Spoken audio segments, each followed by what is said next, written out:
जय हिंद दोस्तों, स्वागत है आपके अपने YouTube channel yes for study में। आज हम सब फिर एक नए वीडियो के साथ क्लास की शुरुआत करते हैं। आज की आपकी वीडियो आपके आने वाले सीटेट एग्जाम के लिए दोस्तों मोस्ट इंपॉर्टेंट है।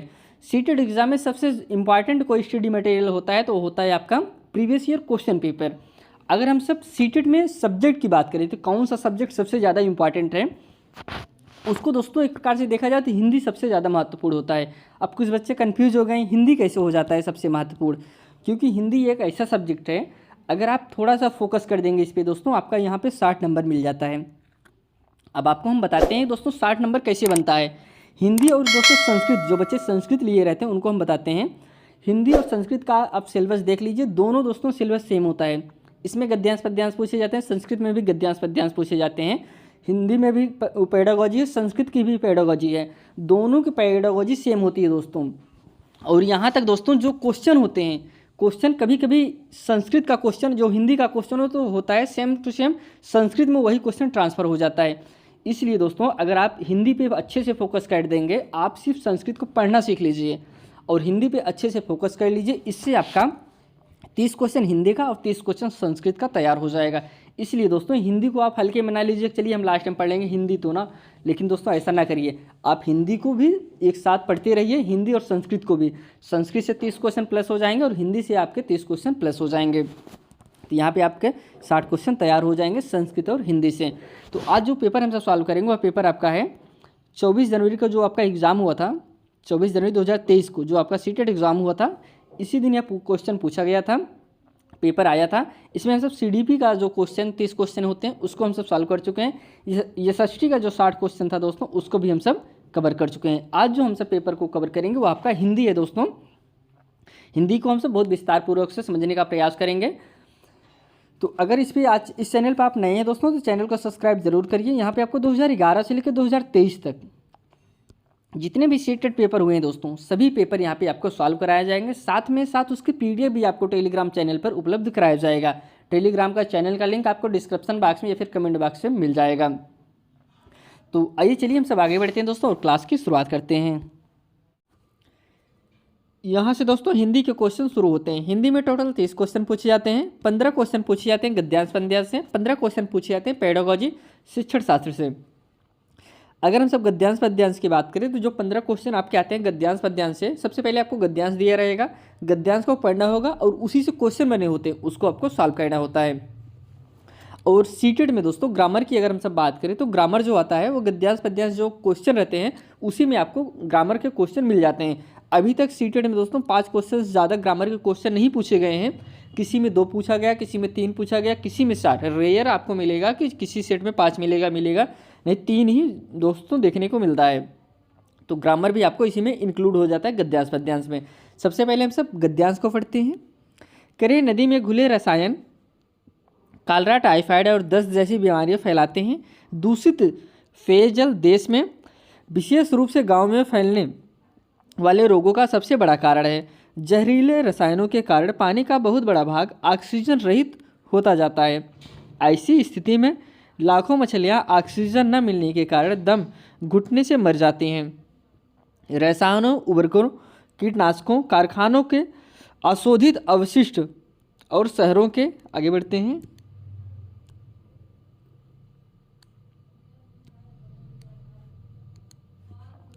शहरों के हजारों टन अशोधित मल के कारण नदियां विषाक्त हो रही हैं दोस्तों। यह आत्मघाती कदम है। कभी लोग नदियों के साथ सामंजस्य से रहा करते थे। जब मनुष्य असभ्य था तब नदियां स्वस्थ और स्वच्छ थी। आज मनुष्य सभ्य हो गया तो नदियां मलिन और विषाक्त हो गई हैं। उन दिनों नदियों में स्वयं अपनी सफाई करने की क्षमता थी, परंतु बढ़ते हुए प्रदूषण के कारण नदी अपनी यह क्षमता खोती जा रही है। जल प्रदूषण के विरुद्ध आगे बढ़ते हैं। विरुद्ध रणभेरी बजाने का समय आ गया है। हम इस धरती पर मेहमान ही तो हैं। हमारे आगमन के समय यह जैसी थी। अगर जाते समय कुछ और अच्छी ना बना सके तो कम से कम खराब करके तो ना जाएं। अब देखिए दोस्तों, ये तो आपका गद्यांश हो गया। अब इसी से क्वेश्चन बने हैं। हम पहला क्वेश्चन देखते हैं। करें कौन से रोग का कारण दूषित पेयजल नहीं है दोस्तों। इसमें निगेटिव पूछा गया है। आपको इसमें बताना है ऐसा जो बीमारी दिया गया, फर्स्ट है कॉलरा, सेकंड है टाइफाइड, थर्ड है दस्त, लास्ट है चिकनगुनिया। तो दूषित जल के कारण कौन सी बीमारी नहीं होती, तो राइट आंसर इसमें हो जाएगा ऑप्शन नंबर डी दोस्तों, चिकनगुनिया। बाकी दूषित जल की बात ऊपर बताए ना फर्स्ट में शुरुआत में, कॉलरा, टाइफाइड, दस्त, ये सब दूषित जल के जरिए होता है। नेक्स्ट क्वेश्चन में बढ़ते हैं। और हम सब अगर चिकनगुनिया की बात करें तो चिकनगुनिया कैसे फैलता है, चिकनगुनिया मच्छर के काटने से फैलता है। तो नेक्स्ट क्वेश्चन है, गद्यांश के अनुसार पानी में ऑक्सीजन की कमी का मुख्य कारण क्या है दोस्तों। फर्स्ट ऑप्शन है जलीय जीवों की अधिकता, सेकंड ऑप्शन है मनुष्य द्वारा वायु में जहरीले गैस छोड़ना, थर्ड ऑप्शन है पानी के स्रोत में जानलेवा रासायनिक पदार्थ छोड़ना, लास्ट है मनुष्य की बढ़ती जनसंख्या के कारण जल का दूषित होना। तो करेक्ट आंसर इसमें सी हो जाएगा दोस्तों, मनुष्य के स्रोतों में दोस्तों जानलेवा रासायनिक पदार्थ छोड़ना दोस्तों। जिससे हम सब आज कुछ भी यूज करते हैं तो उसमें रासायनिक पदार्थ इंक्लूड ही रहता है। तो वह दोस्तों धुल के कहाँ जाता है, वह तो पानी में ही जाता है, जिससे मछलियाँ, नदियाँ सब दूषित हो रही हैं। इसलिए option C is right answer. Next question में बढ़ते हैं। जब मनुष्य असभ्य था तब नदियाँ स्वस्थ और स्वच्छ थीं। आज जब मनुष्य सभ्य हो गया तो नदियाँ मलिन और विषाक्त हो गई। इससे तात्पर्य क्या है दोस्तों। फर्स्ट ऑप्शन है जब मनुष्य सभ्य नहीं था तो नदियाँ स्वच्छ थीं। सेकंड ऑप्शन है दोस्तों मनुष्य के सभ्य होने के साथ साथ नदियाँ प्रदूषित हो गई। थर्ड ऑप्शन है मनुष्य के सभ्य होने के साथ नदियों को स्वच्छ रखने के उपाय खोज लिए। या फिर लास्ट ऑप्शन मनुष्य के सभ्य होने के साथ नदियाँ का प्रदूषित होना अनिवार्य तय है दोस्तों। तो राइट आंसर इसमें बी हो जाएगा, जो गद्यांश के हिसाब से है मनुष्य के सभ्य होने। मनुष्य तो सभ्य होता गया, लेकिन दोस्तों नदियाँ जो हैं मलिन होती गई, विषाक्त होती गई, नदियाँ प्रदूषित हो गई। तो ऑप्शन बी करेक्ट आंसर। अगले क्वेश्चन में बढ़ते हैं। गद्यांश के अनुसार आत्मघाती कदम है दोस्तों। आत्मघाती क्या कदम है। फर्स्ट ऑप्शन है ऑक्सीजन की कमी से मछलियों का मरना, सेकंड ऑप्शन है नदियों में प्रदूषित जल प्रवाहित करना, थर्ड ऑप्शन है नदियों की स्वयं अपनी सफाई करने की क्षमता कम होना, या फिर लास्ट ऑप्शन है नदियों के साथ सामंजस्य के साथ रहना। तो आत्मघाती कदम की बात करें तो यह सही हो जाएगा इसमें, दो बी इज करेक्ट आंसर। नदियों में प्रदूषित जल प्रवाहित करना ही दोस्तों आत्मघाती कदम है। Option B is right answer. अगले क्वेश्चन में बढ़ते हैं।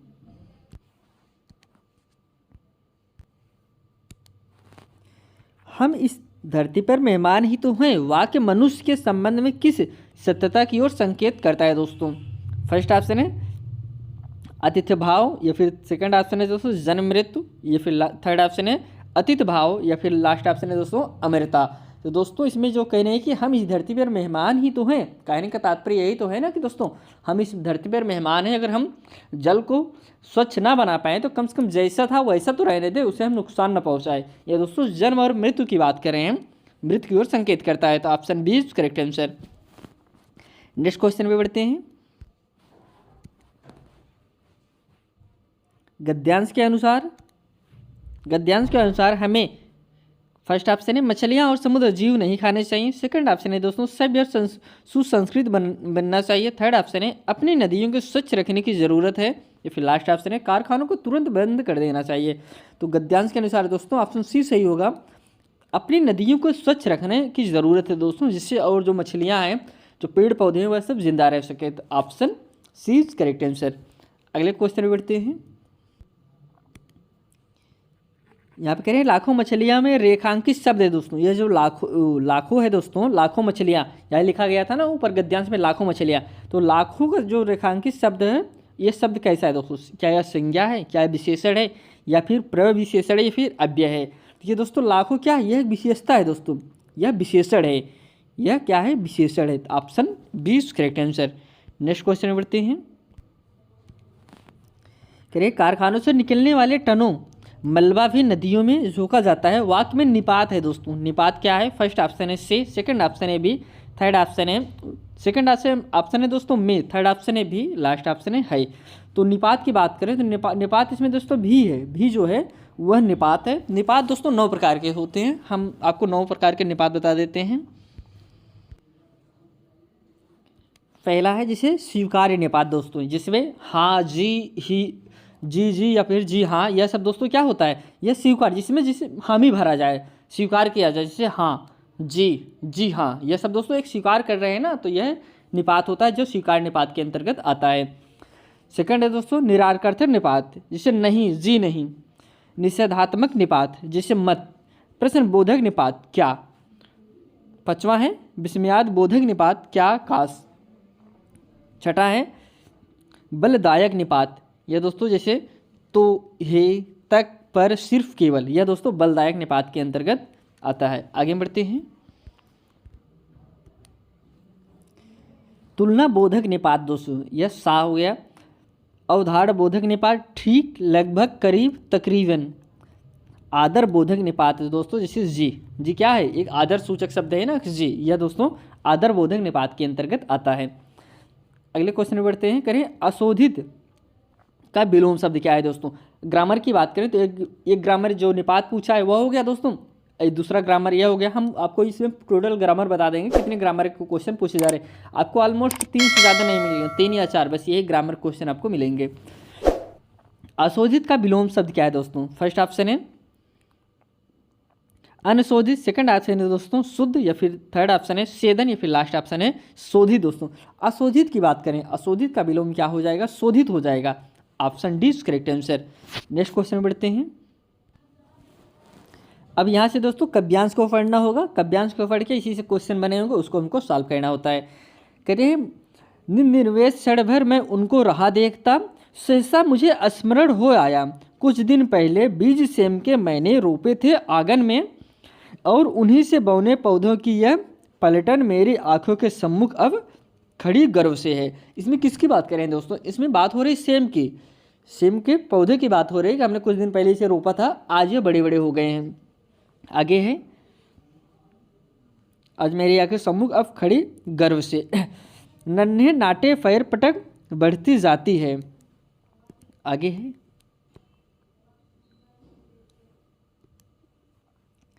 तब से उनको रहा देखता धीरे धीरे, अनगिनती पत्तों से लद भर गई झाड़ियाँ, हरे भरे टंग गए कई मखमली चांदवे, बेले फैल गई बलखा आंगन में लहरा, और सहारा लेकर बाड़े की टट्टी का हरे भरे 100 झरने फूट पड़े ऊपर को, मैं आवक रह गया वंश कैसे बढ़ता है। तो इसमें जो कविता दिया गया है, अब इसको इसी से क्वेश्चन बने हैं। हम पहले क्वेश्चन देखते हैं, क्वेश्चन आप पढ़ेंगे तो क्लियर हो जाएगा। तो पहला इसमें क्वेश्चन है, कह रहे हैं कि कविता में किसके वंश के बढ़ने का वर्णन हो रहा है। तो दोस्तों फर्स्ट ऑप्शन है सेमी की बेलों के बढ़ने का, सेकंड ऑप्शन है नन्हे पौधे के बढ़ने का, थर्ड ऑप्शन है पत्तियों के बढ़ने का, या फिर झरनों के पानी के बढ़ने का। जिसे कविता में किसकी बात हो रही है, सेमों की बात हो रही है कि सेमों के बीच हमने कुछ दिन पहले आंगन में बो दिया था, आज बड़े बड़े हो गए, हमारे सामने खड़े हुए हैं, जो कि मैं आवक रह गया वंश कैसे बढ़ते हैं। तो किसकी बात हो रही है, सेमों की बात हो रही है, सेमी के बेलों के बढ़ने की बात हो रही है। तो option A is correct answer. अगला क्वेश्चन है, करें सेम की बेलों के लिए किस विशेषण का प्रयोग नहीं किया गया है।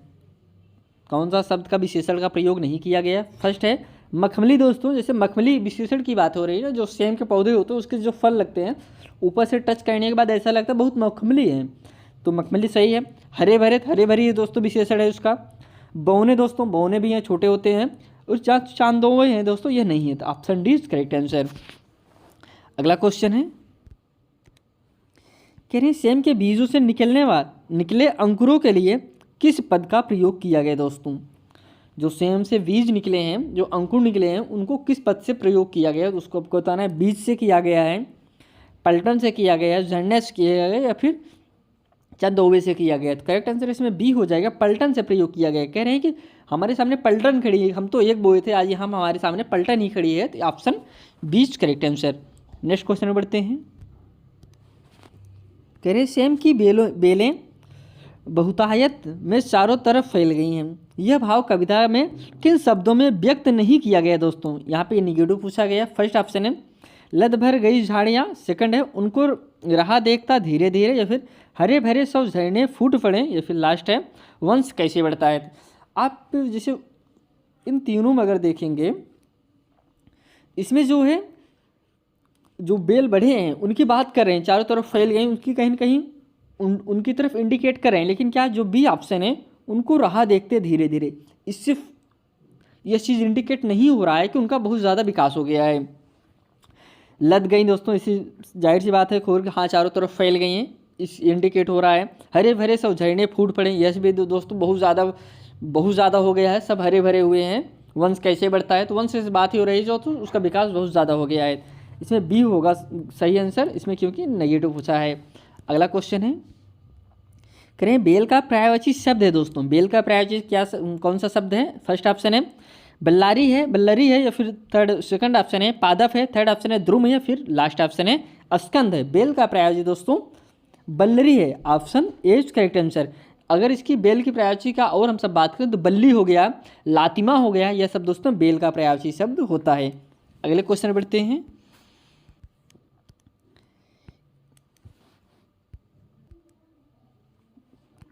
करें अब खड़ी गर्व से में खाली जगह अलंकार है दोस्तों, उपमा अलंकार है, रूपम अलंकार है, अनुप्रास है, या फिर मानवीकरण है दोस्तों।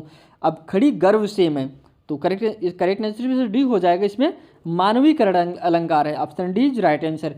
इसके पहले हमने जो क्वेश्चन देखा वह भी आपका ग्रामर से संबंधित था, यह भी क्वेश्चन। इसमें टोटल दोस्तों 4 क्वेश्चन ग्रामर के पूछे गए हैं। यहाँ पे हमसे 15 क्वेश्चन कवर कर लिए, जो कि आपके गद्यांश और पद्यांश से क्वेश्चन आते हैं। इसमें से 4 क्वेश्चन आपके ग्रामर से पूछे गए हैं, बाकी 11 क्वेश्चन आपके गद्यांश पद्यांश से संबंधित थे। तो यही आपको मैंने शुरू में बता दिया था, इसमें ज़्यादा से ज़्यादा 5 क्वेश्चन, बाकी 3-4 यही क्वेश्चन पूछे जाते हैं।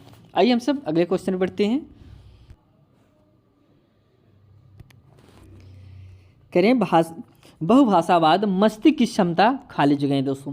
बहुभाषावाद मस्तिष्क की क्षमता, फर्स्ट ऑप्शन है अवचेतन रूप से 2 भाषाओं में व्यवहार करना और सामान्य संज्ञानात्मक योग्यताओं का प्रयोग करते हुए बहुत से सांस्कृतिक संदर्भों में संलापन करना।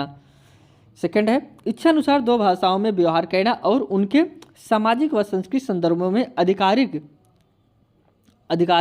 नियंत्रण का उपयोग करते हुए संलापन करना। थर्ड ऑप्शन है 2 भाषाओं में सुगमतापूर्वक व्यवहार कर पाना। लास्ट ऑप्शन है सुगमतापूर्वक 2 भाषाओं में सामाजिक संदर्भ के आर पार पर व्यवहार कर पाना। तो बहुभाषा मस्तिष्क की क्षमता क्या है दोस्तों? ऑप्शन बी इसमें सही होगा।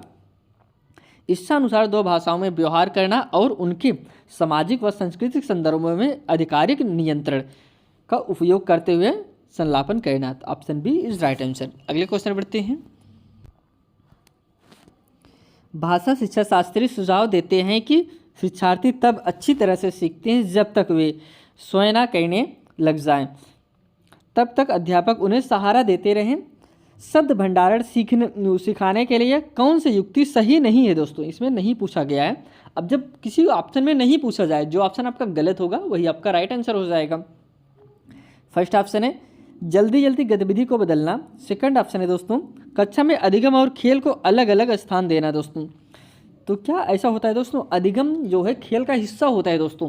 हम अधिगम करने के लिए बालक को खेल खेल के जरिए अधिगम कराते हैं, तो बालक सबसे अच्छा और सबसे जल्दी सीखता है। तो ये नहीं होगा। अगले सेकंड ऑप्शन देखते हैं। थर्ड ऑप्शन अलग अलग विद्यार्थियों के लिए उपयुक्त गतिविधियों जैसे गीत, पहेली, खेल आदि का उपयोग करना। तो यह भी आपका पॉजिटिव आंसर है। लास्ट है शब्दों के अपने इस्तेमाल और उच्चारण पर ध्यान देना। तो यह भी सही है। तो ऑप्शन इसमें बी गलत है और गलत ही आपका राइट आंसर हो जाएगा। B is correct answer. अगले क्वेश्चन बढ़ते हैं।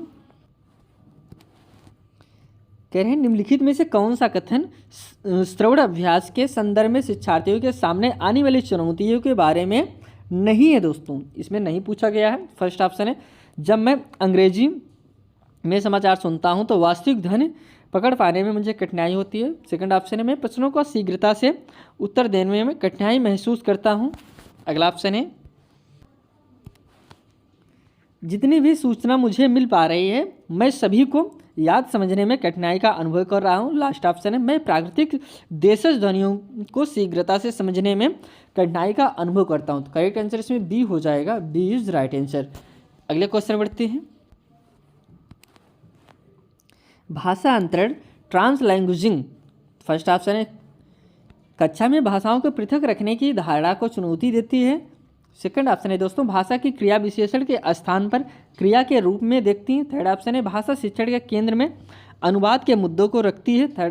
लास्ट ऑप्शन है कक्षा में अंग्रेजी भाषा के प्रयोग से भारतीय भाषाओं के प्रयोग पर ध्यान देती है। तो भाषा अंतरण जो है दोस्तों वह फर्स्ट ऑप्शन इसमें सही हो जाएगा। भाषा कक्षा में भाषाओं को पृथक रखने दोस्तों, पृथक रखने की धारणा को चुनौती देती है।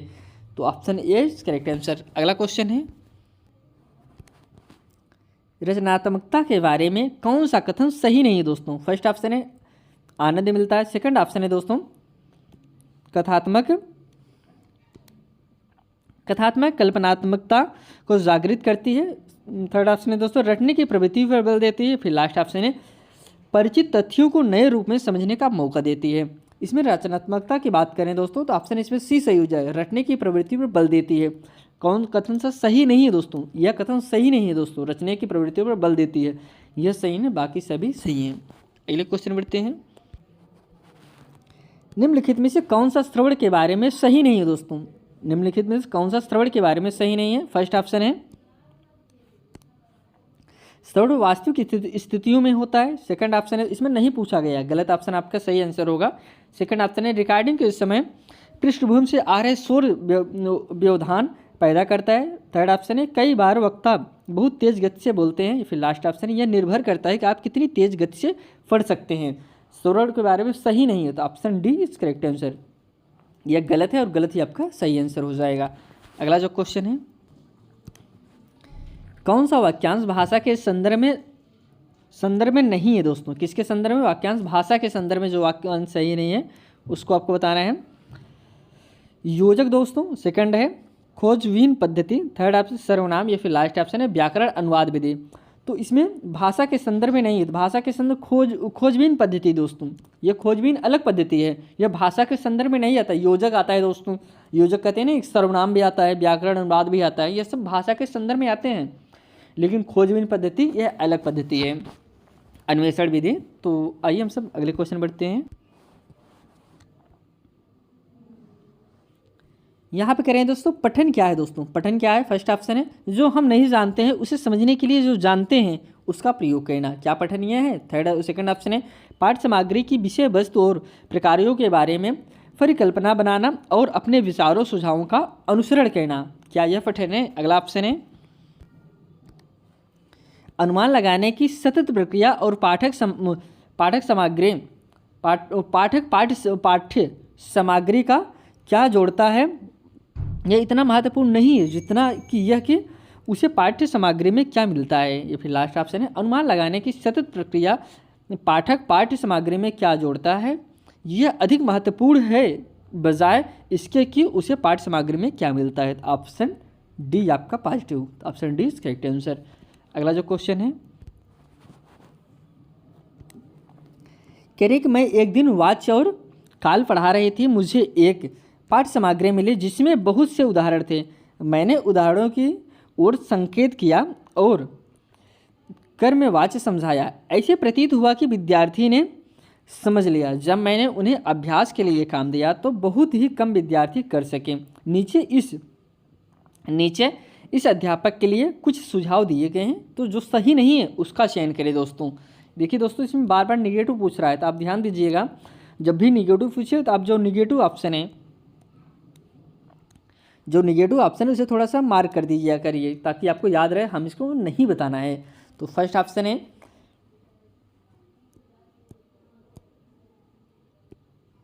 इसमें जो फर्स्ट ऑप्शन है, यह संभव हो सकता है कि व्याकरण पढ़ाने की विधि विद्यार्थियों को प्रोत्साहित ना कर पाई हो। सेकंड ऑप्शन है विद्यार्थियों के साथ उनकी शब्द संपदा पर कार्य करें। थर्ड ऑप्शन है चुनी गई पाठ्य सामग्री का स्तर विद्यार्थियों के स्तर से ऊंचा होगा। या फिर लास्ट ऑप्शन लंबे घुमावदार और जटिल उदाहरण के स्थान पर सरल व्याख्या दी जाए। तो करेक्ट आंसर इसमें बी हो जाएगा, बी ही इसमें नेगेटिव हो जाएगा, बी ही सही हो जाएगा। विद्यार्थी के साथ उनकी शब्द संपदा पर कार्य करें। अगला जो क्वेश्चन है, करें एक वाक्य में किसी तर्क को दो विरोधाभासी बिंदुओं को पहली और तीसरी पंक्ति अभिव्यक्त करती है। पहले अनुच्छेद में जिसमें विरोधाभास है कि दूसरे वाक्य को देखें, यह प्रश्न है। फर्स्ट है दोस्तों वास्तविक पठन की जांच करता है। सेकंड ऑप्शन है दोस्तों निष्कर्ष निकालने संबंधी पठन की जांच करता है। थर्ड ऑप्शन है सूचना प्रदर्शित करता है। फिर लास्ट ऑप्शन है शब्द भंडार की अवधारणा की जांच करता है। तो राइट आंसर इसमें बी हो जाएगा, निष्कर्ष निकालने संबंधी पठन की जांच करता है। अगला जो क्वेश्चन है,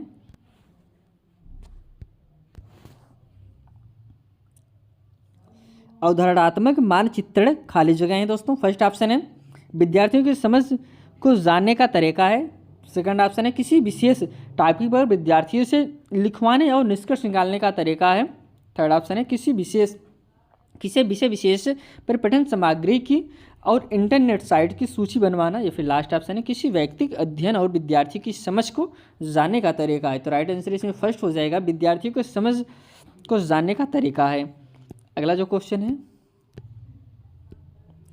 कौन सा कथन व्याकरण शिक्षण के संबंध में सही नहीं है दोस्तों? जो गलत है वही आपको बताना है। फर्स्ट ऑप्शन है व्याकरण शिक्षण के लिए श्रवण का इस्तेमाल। सेकंड ऑप्शन है वाचन में त्रुटियों के बारे में बातचीत करने के लिए विद्यार्थियों की गलत भाषा का प्रयोग करना। इसमें जो नहीं है उसको आपको बताना है।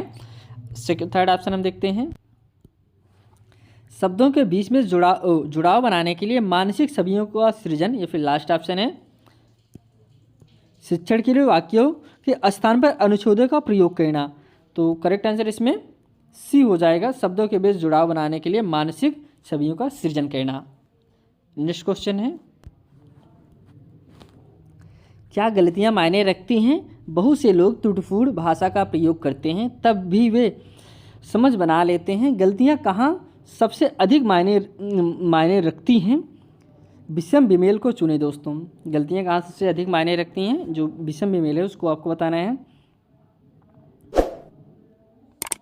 इसमें फर्स्ट ऑप्शन है कार्यस्थल पर अपने उच्च अधिकारियों के साथ बात करते हुए हमें उचित भाषा का प्रयोग करना चाहिए। सेकंड ऑप्शन है उच्चारण शिक्षण इस बात पर ध्यान देता है कि विद्यार्थियों को बेलाघात व तान अनुतान की समझ बन जाए जिससे कि वे बुद्धिपूर्वक बोलें। थर्ड ऑप्शन है जब हम विद्यार्थियों की सटीकता पर कार्य करते हैं तो हम उनके साथ भाषा की सही प्रयोग पर कार्य करते हैं। लास्ट है लेखन में गलतियां मायने नहीं रखती क्योंकि लेखन ऐसा कौशल है जिसमें अन्य कौशलों की अपेक्षा अधिक गलतियां स्वीकार हैं। तो option D is correct answer. अगला जो क्वेश्चन है इसमें आपको बेमेल बताना है, तो बेमेल आपका डी ही होगा। तो अगला जो क्वेश्चन है उससे बढ़ते हैं,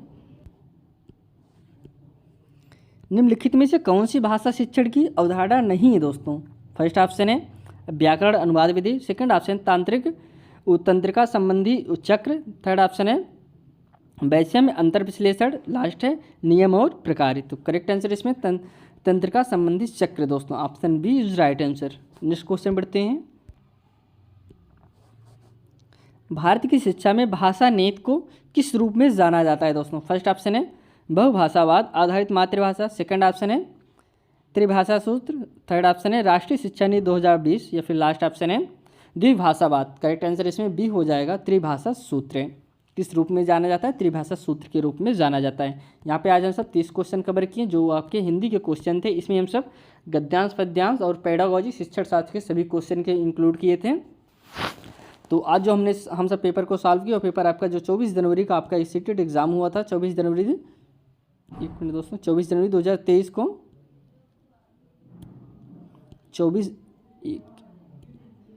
जनवरी 2023 को जो आपका सीटेट एग्जाम हुआ था उसी दिन यह क्वेश्चन पूछा गया था। इसमें हम सब CDP, SST और हिंदी को कवर कर चुके हैं। तो अगर आप इस चैनल पर नए हैं तो चैनल को सब्सक्राइब जरूर करिए दोस्तों। यहाँ पे 2011 से लेकर 2023 तक जितने भी आपके सीटेट एग्जाम हुए हैं सभी प्रीवियस ईयर क्वेश्चन पेपर यहाँ पे सॉल्व कराया जाएगा। अब इसी के साथ यह क्लास यहीं समाप्त करते हैं। आपसे फिर एक नए वीडियो में मिलते हैं, तब तक के लिए दोस्तों धन्यवाद।